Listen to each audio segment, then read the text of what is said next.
자, 오늘도 귀한 발걸음 해주셨는데요. 예. 이번 대선은 내란 때문에 치러진 대선입니다. 그렇습니다. 그런데 내란을 옹호하는 그냥 그런 쓰레기들은 얘기할 것도 없고 그런 뭐 놈들은 얘기할 버리고, 필요도 없고 버리고. 그건 얘기할 것도 없지만 이런 사람들이 많았어요.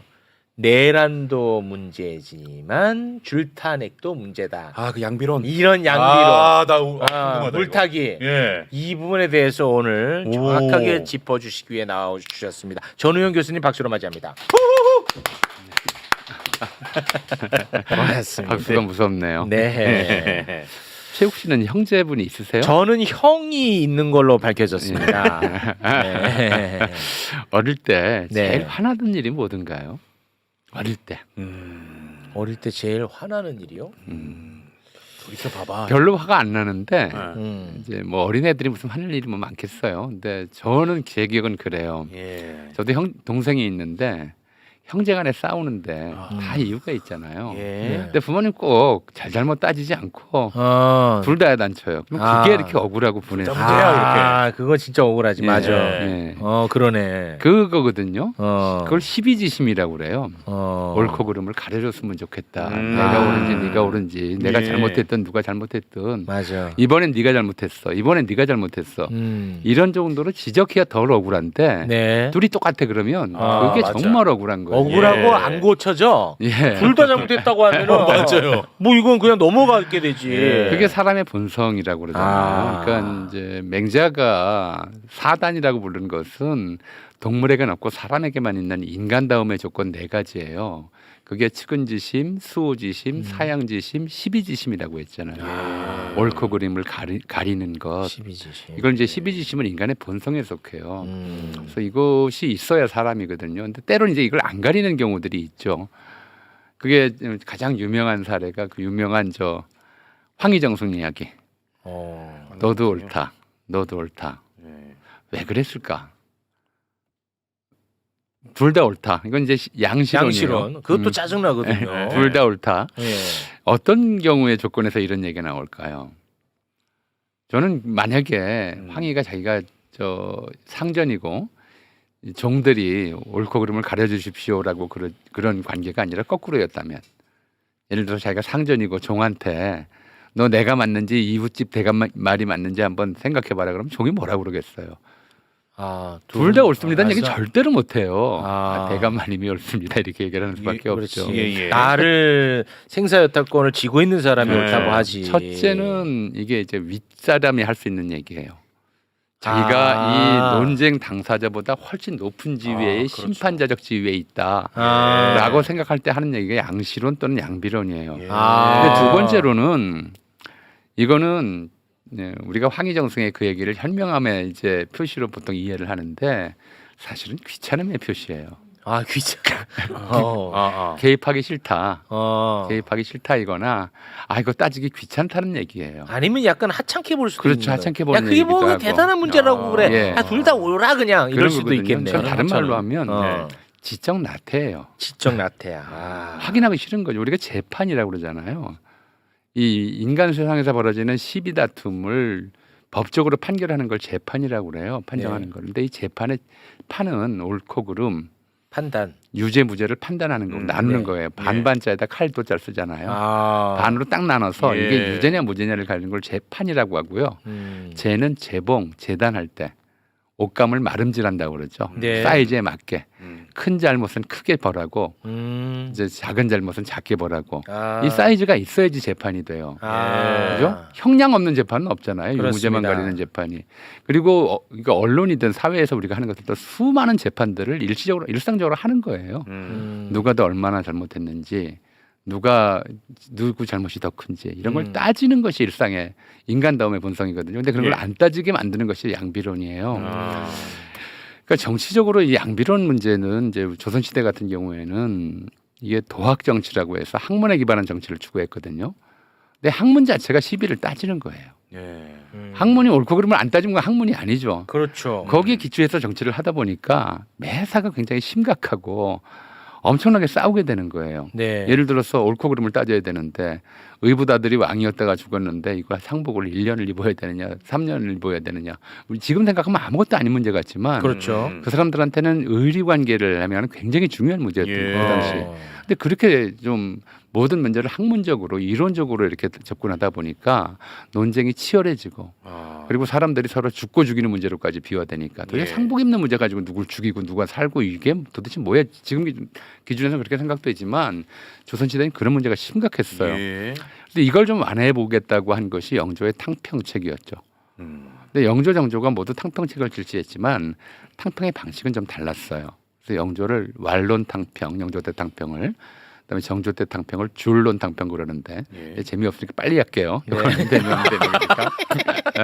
그러니까 이제는 눈치가 많이 드셨네요. 네. 완론 탕평이라 이런 거예요. 자기 당론을 강경하게 주장하지 않고 좋은 게 좋은 거다라고 이제 넘어가는. 좋은 게 좋은 거다. 그러니까 이렇게 넘어가다 보니까 논쟁이 없는 정치가 되고 눈치만 보는 그런 정치가 돼요. 그렇지. 이렇게 되면 논쟁이 없으면 사회가 썩는다고 생각을, 정치가 썩는다고 생각을 한 거예요. 그래서 진짜 정조는 이거 이렇게 안 되고 자기 입장을 명확히 밝히되 어떤 사람들이냐면 자기 당의 주장이라도 틀리면 틀렸다고 할 수 있는 사람, 남의 당의 주장이라도 맞으면 맞았다고 할 수 있는 사람, 이렇게 선명한 사람들 중심으로 탕평을 한다 해서 그걸 줄론 탕평이라고 그랬어요. 뭐 줄 뭐요? 준론 탕평, 완론 탕평. 준? 완준, 준은 날카롭다는 뜻이고요. 준. 완은 좀 부드럽다는 뜻이고 날카롭게 자기 주장 논쟁이 있을 준론. 때 당론에 구애되지 않는 논쟁적 정치. 이런 걸 추구했던 것이 이제 정조의 탕평이었던 거죠. 그런데 전체적으로 보면 조선 시대든 언제든 간에 시비를 따지지 않는 거는 굉장히 나쁜 짓으로 봤어요. 이건 우리가 언론이 이제 신문이 처음 신문의 날에 독립신문 창간일이고 우리나라의 근대적 신문이 처음 출연한 것이 한성순보로부터 출연했다고 하는데 언론사들이 늘 주장하는 것이 정론직필이에요. 바른 말을 곧바로 쓴다. 눈치 안 보고. 예. 말로는 정론직필이라고 하는데 네. 근데 우리 사회에서 이 양비론이라고 하는 것이 언제부터 유행했냐면 제가 말씀드렸듯이 처음에 언론인들이 지가 신인 줄 알 때부터. 그러니까 사실은 언론 자유가 허용이 되고 언론 독립성이 상대적으로 많이 보장이 되던 시절에 예. 그때부터 마치 자기가 최종 그 판결자인 것처럼 심판자인 것처럼. 옳고 그름을 따지는 게 아니라 너도 틀렸고 너도 틀렸어라고 얘기하기 시작해요. 대략 김대중 정권 때부터 그런 얘기들이 건방진 나타나요. 입장이군요. 예. 양비론은. 양비론은 일단 건방진. 자기가 심판권을 가지고 있는데 무능하고 지적으로 무능하고 게을러서 다 들어볼 수 없는 사람들이 주장하는 이게 거예요. 그러니까 나 빼고는 다 틀린 거네. 그렇죠. 예. 나만 옳다도 옳다는 거야, 아니고 이제는. 나만 판정할 근거가 있다는 거예요. 근데 판정도 못해. 예. 못하니까 양비론이 되는 거예요. 그 능력도 안 돼. 예. 귀찮고. 그렇죠. 귀찮고. 건방지고 무능한 거야. 양비론은. 와, 그게 좋은데 이제- 오늘. 그게 기본적인 이제 양비론적 그 언론 보도 태도. 이번에도 이제 그런 거죠. 그래서 이 사람들은 실제로 판은 해요. 판단은 해. 예. 판단해서 판단을 하는데 죄를 못 해. 이게 어떤 문제가 생기냐면 그래서 예를 들어서 법인카드 78,000원 잘못 쓴 것이나 네. 뇌물로 무슨 다이아몬드 목걸이 명품 가방 수억 원 받은 거나 둘 다 잘못이야. 이런 식으로 얘기를 해버리는 거예요. 따지진 않는 거죠. 둘 다 똑같아. 내란을 일으켰던 자나 그리고 내란의 피해자가 될 뻔했던 사람들이나 둘이 똑같아. 둘 다 잘못한 거야. 이렇게 돼버리는 거죠. 그러니까 사람들한테 시비 분별을 못하게 만들어요. 그러네. 항상 이게 이번에 이제 언론 보도들을 보면 다 그래요. 그런 식으로 보도하는 애들이 굉장히 많아요. 많아요. 게다가 또 어떨 때는 그러질 않아. 마땅히 해야 되는데 이건 잘못이라고 지적해야 되는데 지적을 또 안 해요. 어떤 거는 대표적인 게 바이든 날리면 그거 정말 기가 막힌 일이었거든. 기가 막힌 일이야. 아니, 누가 봐도 바이든이지. 문맥으로 보나 상황으로 보나. 그럼. 근데 그거 날리면이라고 처음으로 그 힌트를 준 데가 어디냐면 동아일보였어요. 날리면이지 바이든이 따져봐야 된다는 기사가 먼저 나고 김은혜의 날리면입니다라고 하는 얘기가 나오더라고요. 그랬나요? 제 기억엔 그랬어요. 그랬나? 그거는 확인을 해봐야 될 것 막 같은데요. 그런 형태의 이제 보도들이 막 나와요. 예. 그러고 나서는 이거 누가 봐도 이건 그냥 바이든인데 예. 그 대통령실 입장을 내니까 언론이 그거를 동등한 선상에 놓고 기사를 쓰는데 내가 아주 환장하겠더라니까요. 아니 누구나 판단할 수 있어요. 판단해야지. 언론인 기자는 바보예요. 그럼 귀가 없어요. 귀가 없냐고. 상황을 몰라요. 그러니까요. 그러니까 그런 기사는 이렇게 써야 돼요. 바이든이라고 했는데 대통령실에서 날리면이라고 우긴다. 이거 잘못이다. 이렇게 써야 그게 언론이지. 그렇죠. 그럼요. 아니 지가 들은 것을 못 믿고 어떻게 취재를 합니까? 그리고 거기에 대해서 이 언론이 잘못 썼는지 잘 썼는지 판단하는 건 독자예요. 독자의 몫이고. 그렇지. 예. 아. 그렇게 가야 되거든요. 예. 근데 좋은데요. 언론이 뭐라고 썼냐면 바이든인지 날리면인지 논란. 이게 논란. 무슨 논란이 돼. 아, 돌아버린다 그죠? 진짜. 돌아버려. 개를 보고 사슴이라고 그랬는데 그걸 보고 개인지 사슴인지 논란. 이렇게 하는 거랑 똑같은 거잖아. 맞습니다. 근데 이게 정말 우리 사회에 궁극적으로 어떤 문제를 남기냐면요. 예. 이런 이제 양비론에 익숙해지면 둘이 똑같잖아요. 다 잘못이잖아요. 12분을 따지는 게 무의미해져요. 자, 사람들은 어떤 사안이든 자기 행동이든 이걸 판단할 때 두 가지를 함께 생각해요. 첫째가 시비선악. 이게 옳은가 그른가, 착한 일인가 나쁜 일인가 생각하고요. 동시에 이해득실. 이게 나한테 유리한가 불리한가, 나한테 득이 되나 해가 되나. 이걸 같이 생각해요. 이걸 같이 생각하는 자세를 공자가 뭐라고 불렀냐면 결리사의라고 그랬어요. 결리사의. 안중근 의사가 휘호로 남긴 글이기도 해요. 남산에 가면 크게 써 있어 돌에. 예. 결리사의 견의수명이라고. 무슨 뜻이냐면 예. 이익을 보면 의리를 생각해라. 이익을 보면 그러니까 재물을 보면 재물을 이게 타당한 것인지 보면. 부당한 것인지 아. 함께 생각하고 판단해라. 와. 재물을 취하지 말라는 것이 아니라 재물을 취하되 예. 이게 도리에 맞는 재물인지 아. 안 맞는 재물인지 네. 부당한 건지 정당한 건지 그걸 생각하라는 뜻이에요. 근데 견리사이 얘는 결이라고 썼습니다. 아, 견 자스가 견. 볼견자. 볼견. 인지하다 할 때 견. 예. 예. 예. 뭐? 아니, 견지할 때 견이 아니고요. 아니 볼견이라니까 이익을 보면 뭐야? 견. 예, 견리 볼견, 사이. 견리 예. 이익을 보면 생각사자, 의료의자. 처음 접해보는 거. 이걸 잘못. 근데 이게 잘못 이해가 돼가지고 예. 의리를 추구하는 사람들, 이제 정의로운 사람들은 재물을 하찮게 여겨야 된다. 이렇게 잘못 이해가 되고 있어요. 그런 뜻이 아니에요. 그건 아니고. 그래서 좀 이게 잘못 이해돼서 어떤 얘기가 나오냐면 진보, 인권, 민주화 이런 운동하는 사람들이 돈 벌면 막 흉파. 이게 잘못 해석된 잘못 거구나. 해석된 거예요. 아. 왜 민주화 운동사는 왜 가난해야 돼? 왜 그렇지. 진보주의자는 왜 가난해야 돼? 있어요. 근데 그런 생각들이 있는 거예요. 사람들이 무슨 순 이익만 추구하는 사람들이 잘 살고 이익보다도 의리, 원칙, 사회 정의를 주장하는 사람들은 못 살아야 된다고 생각을 해요. 이거 굉장히 잘못된 해석이거든요. 잘못된 거야. 견리사이란 각자가 합당한 이익을 얻어야 하고 그렇지. 예. 자기가 이익을 얻을 때 이게 도리의 만나를 따져라 이런 얘기예요. 다시 한번 말씀드리면 조금 전에 말씀드린 것처럼 예. 사람들은 모든 행동을 할 때 사안을 판단할 때 시비선악과 이해득실을 함께 고려한다. 그게 견리사이다라고 말씀을 드렸어요. 그런데 양비론은 시비선악을 따질 필요가 없게 만들어요. 시비선악을 따질 이유가 없어요. 이렇게 되면 왜 다 나쁜데 다들 겉으로만 무슨 뭐 착한 척하고 사실 나쁜 놈들이고 이놈이나 저놈이나 다 똑같은데 그걸 왜 따져야 되나? 시비선악을 안 따지게 되면 뭐만 네. 남냐면 이해득실을 따지는 시선만 남아요. 이해득실. 관념 자체가. 예. 제가 뉴라이트가 인간의 이타심을 조롱하고 이기심에 충실한 그런 사조라고 말씀을 드렸잖아요. 네. 이제 이게 왜 파시즘하고 연결될 수 있냐면요. 지난번에 두 분 사회단체에 참 크게 기부하셨잖아. 예, 매불쇼 기부했죠. 예, 예. 네. 그러면 사람들은 보통 사람은 어떻게 생각하냐면 야, 참 사람들 좋은 사람들이다. 훌륭하다. 착한 사람들이다. 네. 야, 저렇게 선심을 베풀 줄 아는구나. 네. 이게 사람이야. 예, 그렇게 해야 되는데 그렇지 않은 다 잊었어요, 벌써 사람들. 그렇게 생각하는 게 맞아. 맞아. 근데 어떤 인간은 이렇게 해석을 해요. 최욱 이미지 관리하는데 돈 좀 썼네.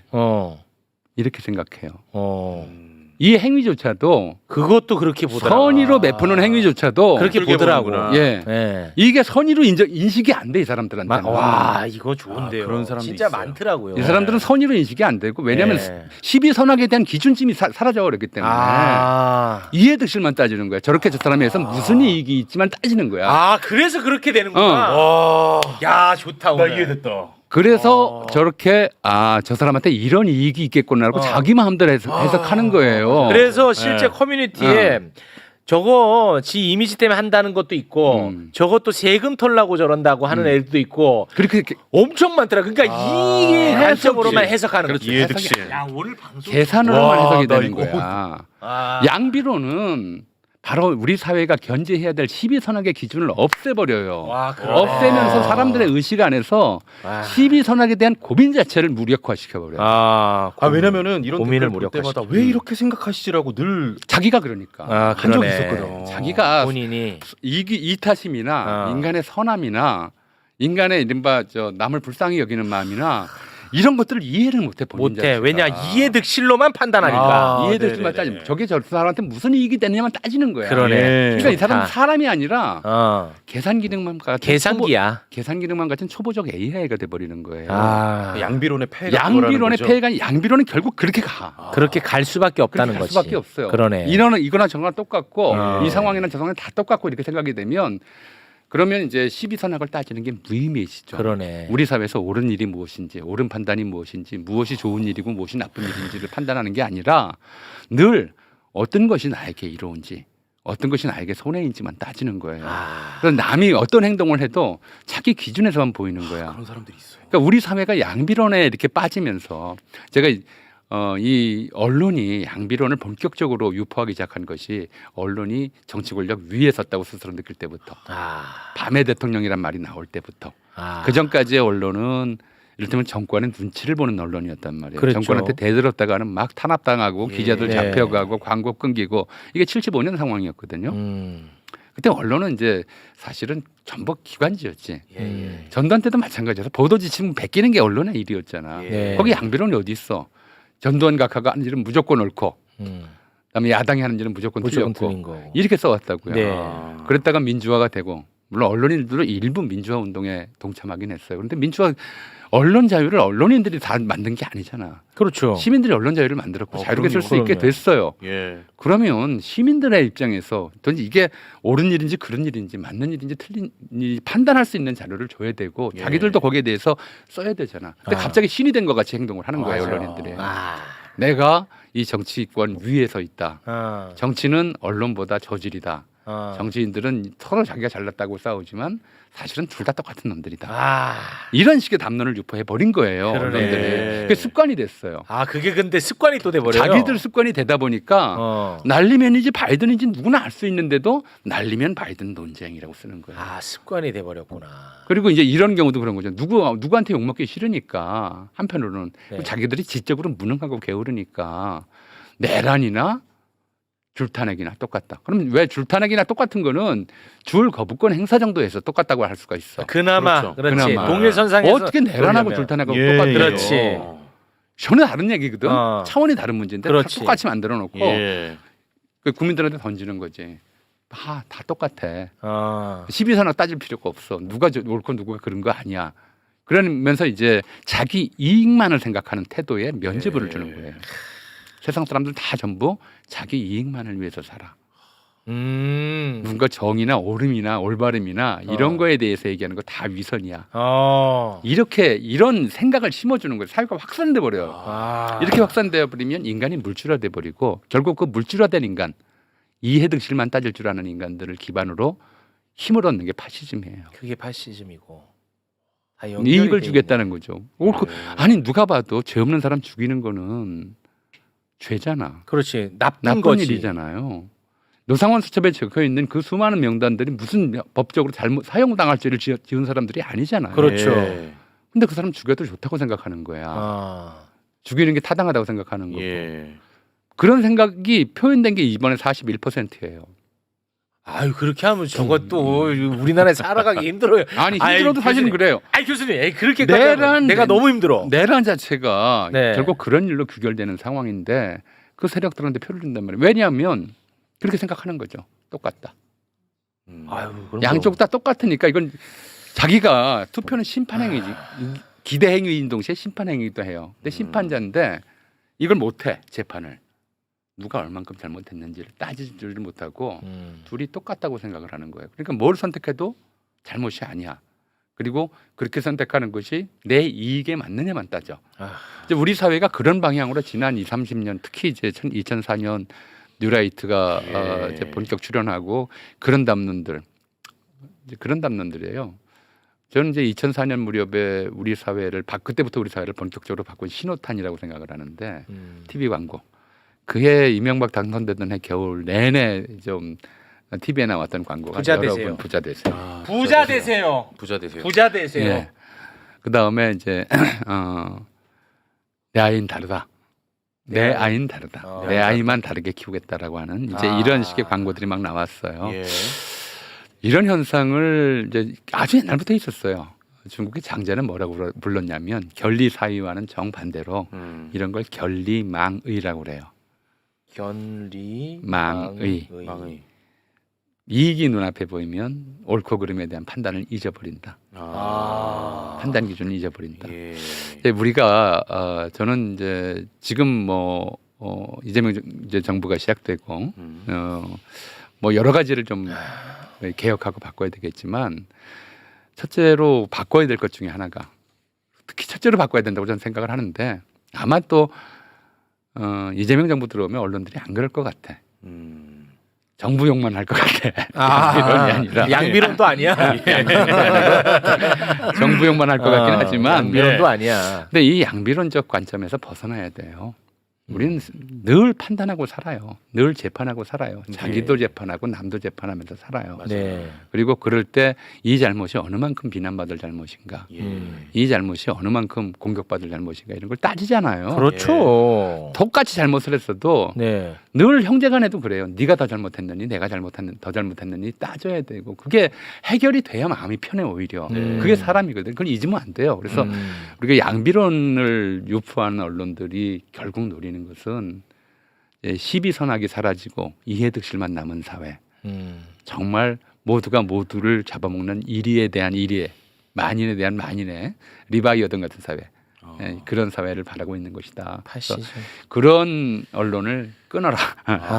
그게 이제 우리가 할 일이다 싶어요. 네. 예. 뭐 제가 너무 비하학적으로 해석하는 건지 모르겠습니다만 지금 말씀하신 이런 맥락과 이번 20대 남성의 표심과 아주 거리가 멀다고 보기 어려울까요? 제가 그래서 내 아이는 다르다라고 그 얘기를 들은 거예요. 그 세대예요. 아 그런가요? 특권 내 아이만 특별하게 키우고 싶은 마음, 그래서 나만 아는 마음, 나만 생각하는 마음들을 그래서 저는 20, 30대 남성들을 비난할 일이 아니고 네. 누가 저한테 그런 얘기를 자꾸 해요. 어떻게 생각하냐고. 그래서 우리 세대가 반성할 일이라고 생각해요. 우리 자식 세대거든요. 네. 지금의 50대 후반 60대 자식 세대들이에요.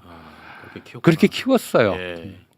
능력, 그런가요? 경쟁 그리고 그 아이고. 형제가 적다 보니까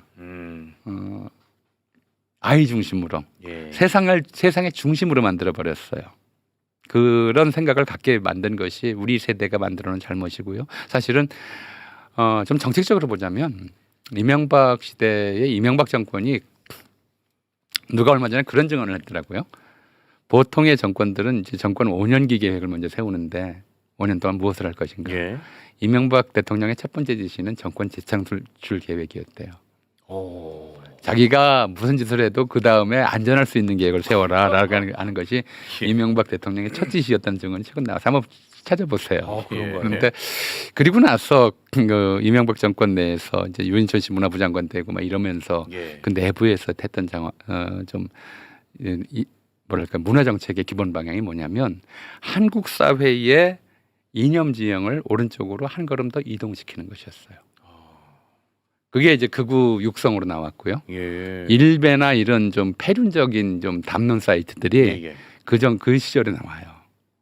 대체로 좀 육성됐던 거 지금 이제 리박스쿨 보면 육성됐을 가능성도 좀 배제할 수가 없는데 예. 그렇게 하면서 한국 사회의 이른바 극단적인 이기주의, 약자 혐오, 사회적 약자 혐오, 파시즘, 그다음에 그 이른바 국가 폭력의 희생자들에 대한 비방과 조롱 이런 것들이 너무 당연해진 문화가 만들어지거든요. 그러니까 지금 20, 30대뿐만 아니라 사실은 지금 40대가 됐는지 아직도 30대인지는 잘 모르겠지만 10년 전이니까 그때 20대였으면 지금 30대가 됐겠죠. 세월호 참사 희생자 유가족들이 단식하는데 거기서 폭식 난동을 부렸던 네. 그런 사람들. 이게 인간으로서 나올 수 없는 그거는 거거든요. 불가능한 예. 일이라고 보고 인간으로서 나올 수 없는 행동인데 그런 행동이 나와요. 나와. 왜 근데. 나오냐면 자기 기분이 가장 중요해. 아. 저 사람들 저거 옳고 그른지 뭐가 잘못인지 이거 따지긴 귀찮아. 근데 왠지 우리 정부 이명박 박근혜 정부 비난하는 게 내 기분에 안 맞아. 그럼 대놓고 조롱하고 싶고 이런 마음들이 생기는 거예요. 그러니까 예. 인간성이 파괴된다고 했을 때 이제 뭐 측은지심도 없는 사람들이고 네. 뭐 수호지심도 없는 사람이죠. 무엇보다도 시비분별의 능력을 잃어버림으로써 인간성을 상실하게 되는 거거든요. 그래서 예. 이 양비론이라고 하는 거는 위험하네. 인간의 시비분별 능력을 마비시키거나 위험해. 감퇴시킨다. 생각보다 위험해. 그래서 너무 크네요. 결국은 이해득실만 따질 줄 아는 그걸 보고 이제 동물형 인간이라고 그러죠. 예. 나는 좀 우리가 일상에서 쓰는 용어로 바꾸면 짐승 같은 인간을 만들어요. 그래서 우리 스스로도 양비론에 빠지지 말아야 예. 해. 어떤 잘못이든 꼼꼼히 따져보자. 알겠습니다. 그 뭐 이대남 펜코를 비난한 게 아니고요. 그 사회를 분석한 겁니다. 또 행여나 이거 왜곡하지 않았으면 좋겠습니다. 네. 다시 한번 말씀드리지만 이대남 펜코를 비판 또는 비난한 적 아니요. 없습니다. 저 정확히 말씀드릴게요. 우리 세대를 스스로 반성해야 된다. 그러니까요. 자식들을 네. 잘못 키운 반성. 그걸 지금 원인을 분석하다 보니까 네. 오히려 윗세대로 네. 올라갔고 예. 그 부분에 대한 자성의 목소리를 네. 내신 겁니다. 요거는 조금 또 왜곡 안 하셨으면 좋겠습니다. 저는 펜코 함께 갑니다. 네, 펜코 함께 갑니다. 자, 그러면 오늘은 여기서 마무리 짓겠습니다. 사실 양비론이 이렇게까지 무서운 줄은 몰랐습니다. 저는 그냥 저는 좀 비겁하다. 예. 뭐 요 정도만 저는 생각을 했는데 말씀을 듣고 보니까 굉장히 위험한 습관이 될 수 있다. 뭔가 근원지 같아. 출발점 같아. 중독되면 인간성을 잃는다. 네, 예. 고맙습니다. 전우영 교수님 대단히 고맙습니다. 우리는 둘 다 틀렸다는 양비론이 만연한 시대에 살고 있습니다. 옳고 그름을 명확히 가리기보다 모호함 속에 숨어버리는 태도는 종종 현명함으로 포장되곤 합니다. 그러나 앞서 논했듯 이는 진정한 현명함이 아니라 지적나태이자 회피에 불과합니다. 그렇다면 이 혼돈 속에서 우리는 어떻게 인간답게 살아가야 할까요? 그 해답은 바로 맹자의 십이지심에서 시작되는 판단하는 삶에 있습니다. 인간은 본질적으로 옳고 그름을 분별하려는 마음을 가지고 태어납니다. 어린 시절 형제자매와의 사소한 다툼 속에서도 우리는 자신이 덜 잘못했음을 혹은 상대방이 더 잘못했음을 주장하며 시비를 가리려 했습니다. 이 본능적인 마음은 단순히 우열을 가리려는 것을 넘어 공정함과 정의에 대한 깊은 갈망에서 비롯됩니다. 이 십이지심을 포기하는 순간 우리는 인간으로서의 가장 기본적인 도덕적 기반을 잃게 됩니다. 양비론이 우리 사회에 깊이 뿌리내리면서 가장 크게 훼손된 것은 바로 판단력입니다. 모든 것을 논란으로 치부하고 심지어 선의마저 이해득실로만 해석하는 세태는 인간을 사고하는 존재가 아닌 오직 계산 기능만을 가진 기계로 전락시킵니다. 공자의 견리사에 즉 이익을 보았을 때 의로움을 먼저 생각하라는 가르침이 퇴색하고 장자의 견리망이처럼 이익에 눈이 멀어 옳고 그름을 잊어버리는 현상이 만연해지는 것입니다. 이러한 사회에서는 측은지심이나 수호지심과 같은 근본적인 감성마저 마비될 수 있습니다. 세월호 참사 당시의 일부 극단적 행태는 바로 이러한 인간성 파괴의 극명한 예시라 할 수 있습니다. 그렇다면 우리는 이 짐승 같은 인간들로 가득 찬 사회에서 어떻게 벗어나 진정한 인간성을 회복할 수 있을까요?